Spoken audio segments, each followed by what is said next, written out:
Então, para quem vai tomar a RAC por algum motivo, seja que a mamãe lá que vai ter o bebezinho e tal, o que pode acontecer no pós? A gente fala muito da cefaleia pós-RAC, que significa dor de cabeça depois da anestesia. Dor de cabeça depois da anestesia, exatamente. Existe uma porcentagem dentro da população normal que pode ter uma cefaleia pós-RAC, tá? Que fica entre 1% e 3% da população.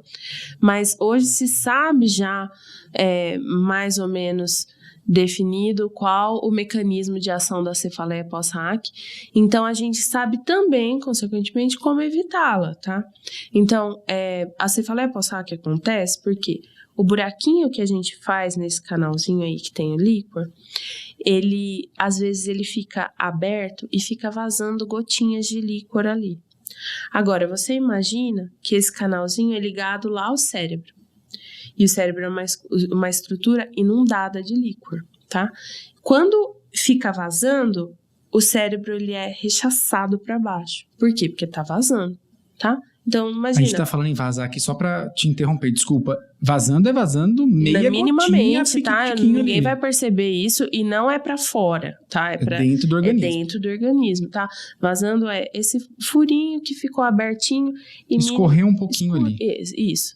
E aí, essa estrutura, o cérebro, quando ele é puxado, isso causa dor.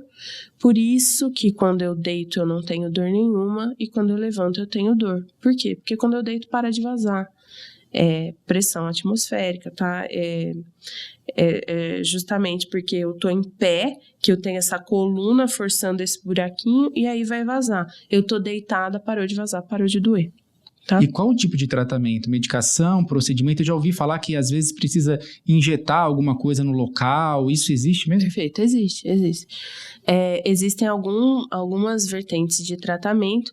Sempre a gente tenta um tratamento clínico.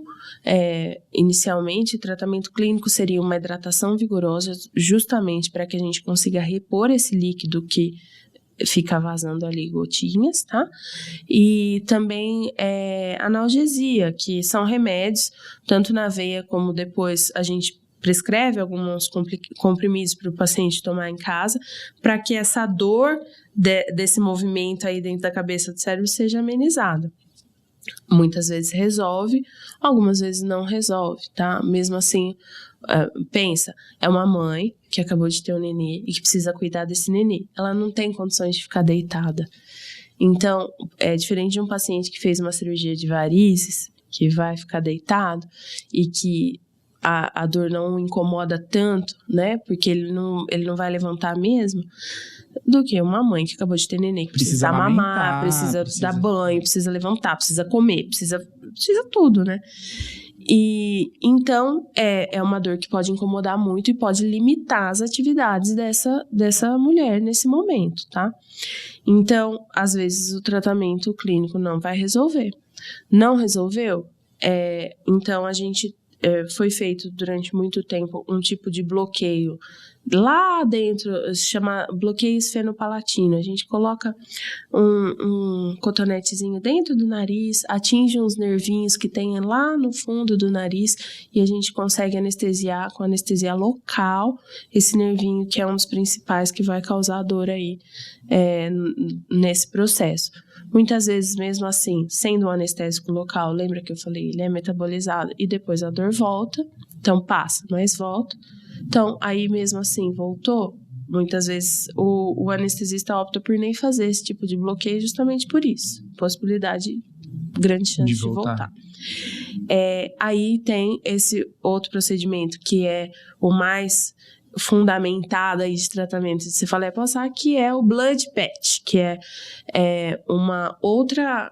A gente faz uma outra punção do paciente, dessa vez nesse espaço um pouquinho antes da RAC. Então, lembra aquele espaço peridural onde eu fiz a analgesia? É nesse espaço que a gente vai chegar com uma agulha e ao invés de colocar anestésico, a gente vai colocar um pouco de sangue do próprio paciente.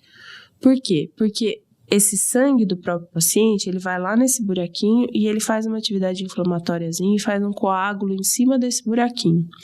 E aí para de vazar na mesma hora. É como mal comparando aqui, tampar o furo do pneu. Você vai lá, pum, tampou, não vaza mais, Não resolveu. vaza mais. E é impressionante, porque às vezes, enquanto a gente tá injetando, o paciente fala... Na hora melhora. Melhorou, meu Deus, doutora, eu não acredito. É impressionante. Mas mais uma vez, isso é raro, não é normal. Não, É uma muito porcentagem baixa que tem. Graças a Deus, aqui em São Carlos a gente tem uma porcentagem bem baixa, justamente porque a gente usa sempre que possível, a agulha mais fina que tem, tá bom? Que é atualmente mais recomendada para fazer a hack. Por quê? Porque o buraquinho fica muito pequenininho. E a gente tem um tipo de agulha usado atualmente que ele não corta a estrutura. Ele só machuca, ele como se fosse arrebentar um pouquinho a estrutura do músculo. Por quê? Porque quando eu volto, automaticamente eu já faço uma atividade inflamatória ali. Ele cicatriza muito mais rápido. Cicatriza mais rápido. Por quê? Porque tem mais área ali disponível para as células inflamarem e cicatrizarem. Entendeu? Diferente do cortinho. O cortinho retinho, ele não tem muita superfície para atividade inflamatória. Então, às vezes, ele fica vazando em função disso.